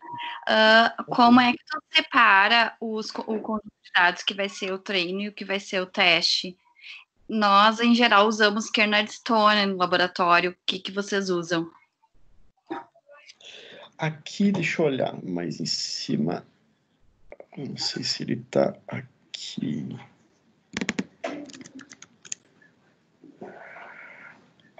Aqui, ó. Existem várias formas da gente separar esses dados, né? A gente pode separar, por exemplo, por data, que é esse caso aqui eu usei, não lembro especificamente por quê, né? Mas eu falei todos os dados até 2017 seriam para treino e todos os dados de 2018 em diante seriam dados de teste. Então aqui eu cortei de maneira bem manual, até porque esse exemplo aqui é um modelo simplificado. Mas assim, isso aqui é uma forma. Eu posso dizer para ele também formas percentuais. Eu quero que ele separe 80% e 70%, 80%, 20%, e para para treino e outro para teste. Claro, o treino sempre vai ser maior, onde você vai dar um volume maior de dados para ele treinar, e o teste é um valor pequenininho, que é só gabarito mesmo, né? Agora, uma coisa... Tá, mas e daí se tu tá colocando só um número, assim, um percentual, provavelmente ele vai selecionar de maneira randômica. Então, esse é o ponto. Isso é uma coisa que tem que tomar muito, muito cuidado, porque para alguns casos é melhor que você faça randômico. No caso de manutenção preditiva, não funciona. Por quê? Isso foi até um problema que eu lembro que, eu acho que no primeiro mês de Braskem, eu fiz o modelo, estava 99% de acurácia. Falei, nossa, maravilha, né? Aí depois eu olhei, aí ajustei, e aí caiu para, acho que 50%. Porque quando a gente fala de manutenção preditiva, eu quero que ele prediga. Se eu crio valores randômicos, eu vou tentar até fazer um desenho aqui que a gente visualize isso de maneira melhor. Aqui, design. Gente, eu não sei mexer em PowerPoint, me perdoe. Mas imagina que eu tenho aqui uma situação desse tipo, né? Aí tem lá alguns pontos. Peraí, deixa eu deixar isso aqui maior. Aqui, talvez. Aí, isso. Ó, eu vou dizer para ele que eu tenho esse cenário, né? Então, quando eu jogar esses pontos para o meu modelo, o modelo de predição, né? O que ele vai fazer? Ele vai olhar isso aqui e vai dizer assim, aquela brincadeira de criança, né? Preenche os pontos. Ele vai olhar esses pontos aqui e vai dizer qual a melhor curva para eu identificar que função é essa. Aí ele vai juntar os pontos e vai dizer, isso aqui é maravilha, e responde ao nosso modelo. Beleza. Mas por que ele sabia fazer isso, fazer essa curva? Porque ele já conhecia o cenário, ele já conhecia o que aconteceu nesse ponto, acontecia nesse ponto, acontecia nesse ponto. Mas se eu cortar isso aqui e falar para ele, olha, o próximo ponto aqui vai ser aqui em cima, ele não faz nem ideia do que vai acontecer, porque ele trabalhou dentro de um cenário muito conhecido, muito confortável, né? Então, quando a gente fala de modelos de predição especificamente, a gente não pode fazer desse jeito. A gente tem que fazer mais. Como é que faz aqui? Isso. Ó, nesse caso, deixa eu desenhar aqui. Então, desenho uma outra coisinha aqui. Ó, que eu quero para modelos de predição que ele faça isso, que ele estude esse cenário e quando chegar aqui, ó, se vira modelo. Você que define o que vai acontecer. E aí ele vai tentar buscar essas correlações. Dizer assim, olha, um modelo normalmente ele tem os seus dados, Eric, vai ter esse comportamento que ele sobe, depois desce. Então, com base a isso, a tendência é que ele vai subir, descer e tal. Quanto mais volume de dados, você sabe que, sei lá, você tem momentos de pico, outros momentos de queda, e ele vai adicionando essas variações no seu modelo, né? Mas, de novo, o modelo de predição, a gente não pode fazer isso de maneira randômica, né? Porque senão você tem grande assertividade no seu teste, né? Então, volta aqui. Você tem grande assertividade no seu treino, mas quando você coloca com dados de teste, ele vai ser muito horrível, vai ser muito ruim. Não sei se, de novo, eu respondi essa pergunta. Sim, é que a gente está usando, no caso, um algoritmo, né? Para ele fazer sempre a separação do mesmo jeito, usando sempre o mesmo critério. A gente está usando o Kernel-Cohen. Eu queria saber se você usava algum outro, daí usam outros, está ótimo. Até para separação por tempo, pode ser um critério também. Isso, porque aí, claro, teria que entender o seu conjunto de dados, o seu domínio. Mas, de maneira geral, o que você pode fazer, você vai ter que testar alguns modelos, claro, mas dependendo da resposta que esse seu modelo tem, de repente brincar um pouco mais com os parâmetros desse seu modelo, né? Porque a separação é meio que convencionado que a gente use em torno de 80% dos nossos valores, de novo, casos de predição, né? Valores truncados ali, de 80%, seja do início até os seus 80%, e os 20% daquele ponto até os dados finais. Mas talvez o que você pode fazer, até a gente pode conversar em outro momento, que tipos de parâmetros que a gente pode brincar com esse modelo, né, para deixar ele um pouco mais robusto. Porque às vezes, dependendo do conhecimento de negócios, é bem claro assim, alguns tipos de parâmetros que a gente pode usar, né? Às vezes não é tanto, às vezes mas aí é um pouco, de novo, manual. Tá ótimo, obrigada. Imagina. Aqui é um caso muito da manutenção preditiva. Olha, a gente tinha alguns pontos que esses pontos em azuis aqui, né, são os valores reais. Então ele tinha esses pontos que diziam qual era a temperatura em algumas partes da tubulação, né? Esse aqui é o tubo 25 lá do forno. Então, assim, o ideal é que de maneira geral, assim, simplificando, mas que todos os tubos, né, de um forno tenham uma temperatura igual. Não é exatamente isso, mas simplificando. Então, se você tem uma variação de temperatura, um sinal que isso pode dar é que existe sujamento naquele ponto. Então, se ele precisa gastar mais energia para aquecer um tubo só, é sinal de que há muito sujamento. Então, era mais ou menos essa ideia que a gente queria com a manutenção preditiva de fornos. Então, aqui a gente tem alguns pontos, né?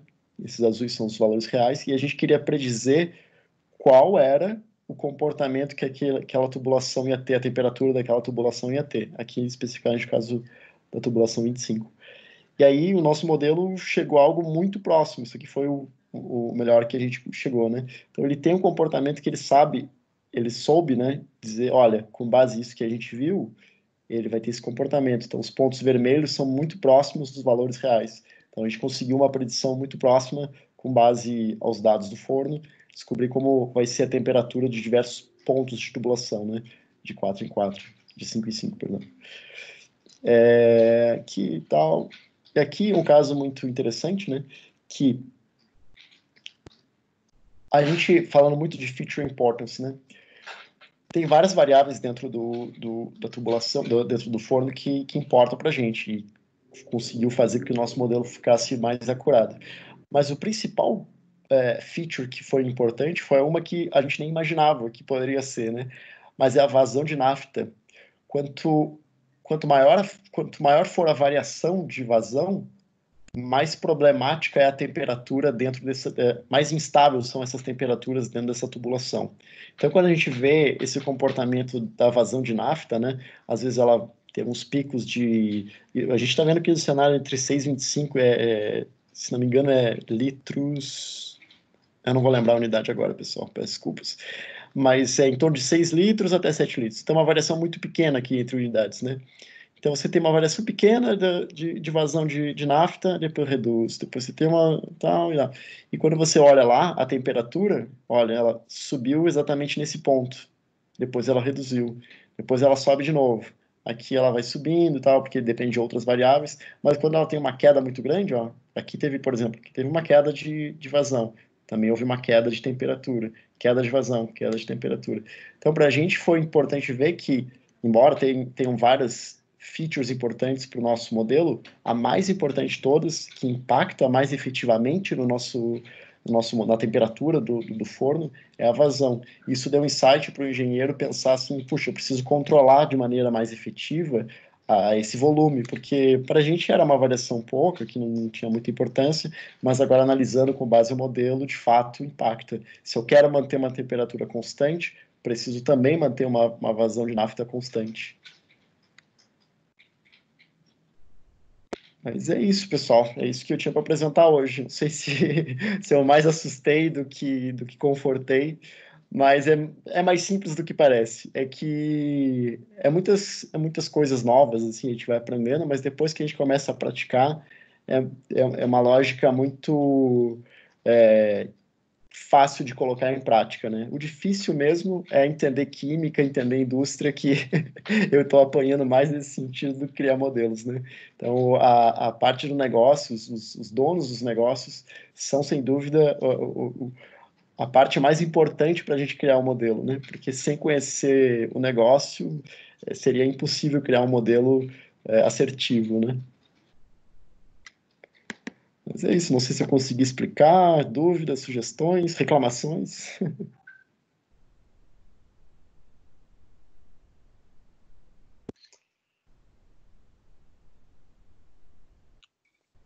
Para não te deixar no vácuo aí, Eric, muito obrigada, eu adorei. Foi muito legal. A gente tem um grupo de trabalho, claro, é uma coisa bem mais simples, né? Os laboratórios, os LCQs a nível nacional estão começando com a quimiometria, que é uma fatia aí da ciência de dados, né? Do machine learning. A gente está utilizando alguns métodos, um número menor do que o que tu mostrou até, mas foi muito legal ver essas aplicações. E quando tu fala ali a dificuldade, né? Talvez a tua dificuldade seja entender o processo. A minha, por exemplo, é a linguagem de programação. Eu entendo o conceito matemático, tenho os dados, mas eu não sei programar, então é uma outra área de conhecimento de desenvolver, né? Sabe que foi início desse ano, em março, eu tive a oportunidade de dar um treinamento para o pessoal de Triunfo, né? Então, a gente foi lá, a gente foi na planta mesmo, a gente conseguiu, né, uma semana do pessoal. Foi um treinamento 6 horas por dia, 30 horas por 5 dias, né? E a gente sentou com cada uma, acho que tinha aproximadamente umas 30 pessoas nesse treinamento, né? E gênios, assim, né? Gênios da engenharia, gênios da Braskem. E aí a dificuldade muito que o pessoal falou era essa, né? De conseguir que várias coisas estavam na cabeça deles, mas não conseguiam tangibilizar isso com programação, né? E aí, umas coisas que a gente quer fazer aqui pelo Digital Factory é criar esse curso, criar essa jornada de dados, né, que a gente fala, para ajudar o pessoal a programar, a conseguir fazer alguns modelos mais simples, conseguir avançar e, assim, fazer um curso um pouco mais complexo, mas assim, focado na realidade Braskem, né? Porque existem cursos fantásticos por aí afora, mas às vezes são muito genéricos e tal, e a gente criou já uma ideia de como criar esses cursos, treinamentos com base ao conhecimento Braskem, né? Mas está em fase de desenvolvimento, né? Mas espero que esse ano a gente consiga ainda entregar, porque é muito isso, né? O Dariva, não sei se vocês conhecem, é um gênio, e ele começou a mexer com Python agora, nos últimos dias. Agora, outro dia, já estava fazendo umas perguntas muito complexas. Eu falei, não, Dariva, calma, que aí eu também preciso estudar, você já está avançando demais. Mas é muito isso, né?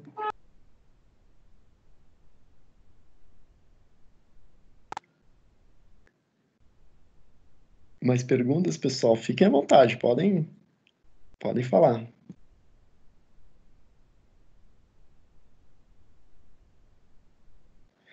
Bom, mas eu acho que para hoje era bastante isso que eu queria falar. Eu vou mandar esse material para vocês depois, né? E assim que os nossos cursos começarem a acontecer, a Cintia aqui, que está me apoiando também nessa iniciativa, vai compartilhar com vocês. E fique à vontade, eu estou aqui disponível, quiserem falar sobre projetos, tiverem dúvidas de programação, o que quer que seja, estou sempre aberto aí para conversar. Cintia, você está com a gente?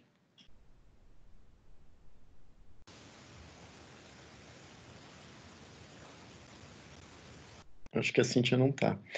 Mas é isso, pessoal. Obrigado por me ouvir e fiquem bem. Tudo de bom para vocês. Ok, obrigado, Erickson. Obrigado, Boa tarde. tchau. Obrigada. Boa tarde. Tchau, tchau. Até mais. Tchau, tchau. Valeu, Erickson. Muito bom, cara. Parabéns. Obrigado, Erickson. Até mais, Valeu. pessoal. É meu marido falando aqui. Obrigado, Erickson.